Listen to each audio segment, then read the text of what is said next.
Halo teman-teman, perkenalkan nama saya Fatur Rahman.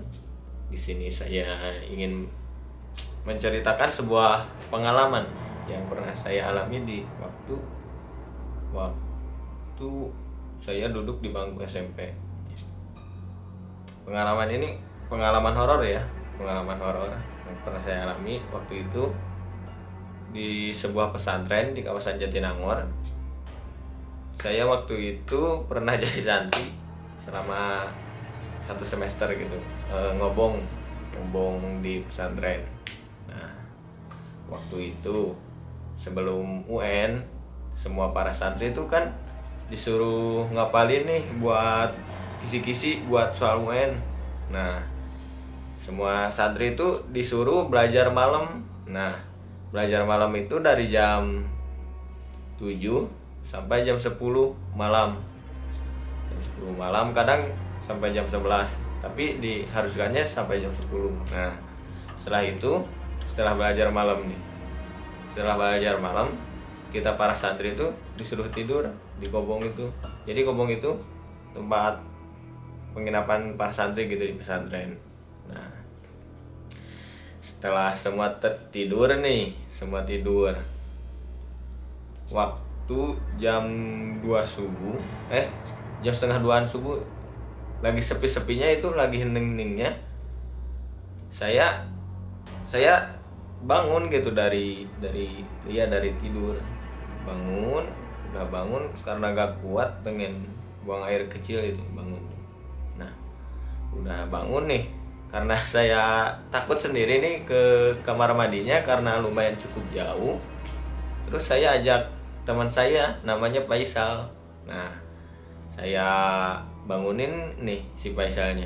Sal, kata saya nih, antar ke kamar mandi dong. Nah, terus dia bangun, terus dia ngeiyakan aja gitu, tanpa ngomong, dia cuma ngungguk saja. Nah, setelah itu kita berdua tuh berangkat. Nah, waktu berangkat dia tuh bawa dulu sarung, terus si sarungnya itu kepalain sampai kayak pocong gitu loh, kayak bentuk pocong. Nah, lumayan agak ngeri juga sih pas liatnya waktu berdua gitu.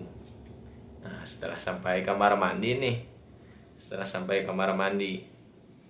saya suruh si Faisal nunggu aja di luar gitu. Nah, kebetulan di situ ada satu motor parkir punya Ustad.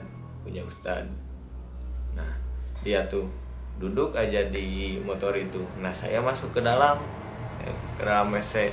Nah, setelah saya kencing nih, buang air kecil, saya keluar. Nah, saya tuh lihat gitu si Faisal itu masih berada di atas motor itu, Nah, dia itu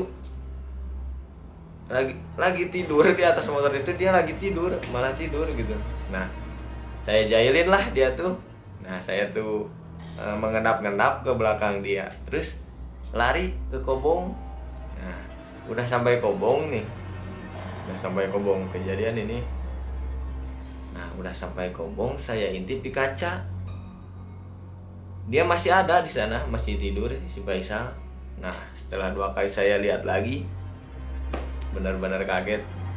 Si Faisal udah gak ada. Secepat itu dia gak ada.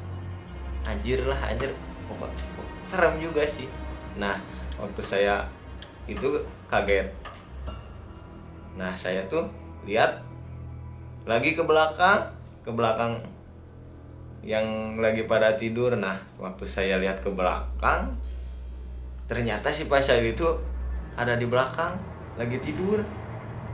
Nah, setelah itu saya bangunin tuh si Faisal tuh. Sal, bangun, kata saya teh. Nah, terus kata si Faisal, apa?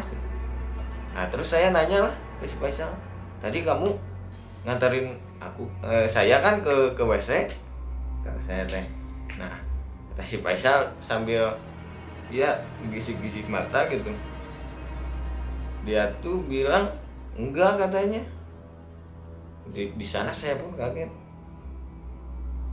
Jadi siapa yang antar saya ke WC itu?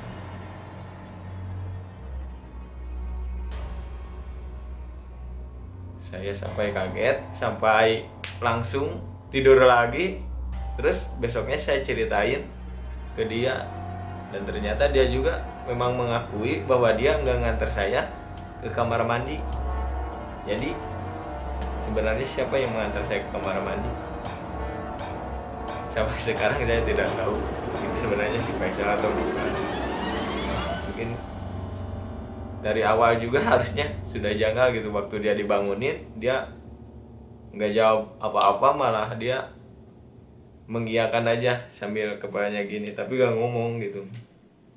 Nah, ya sekian lah itu pengalaman dari saya, pengalaman horor juga sih. Nah, setelah ini mungkin ada pengalaman-pengalaman horor yang lain mungkin di next video. Terima kasih. Nama saya Fatur Rahman, kembali lagi ke Unibi.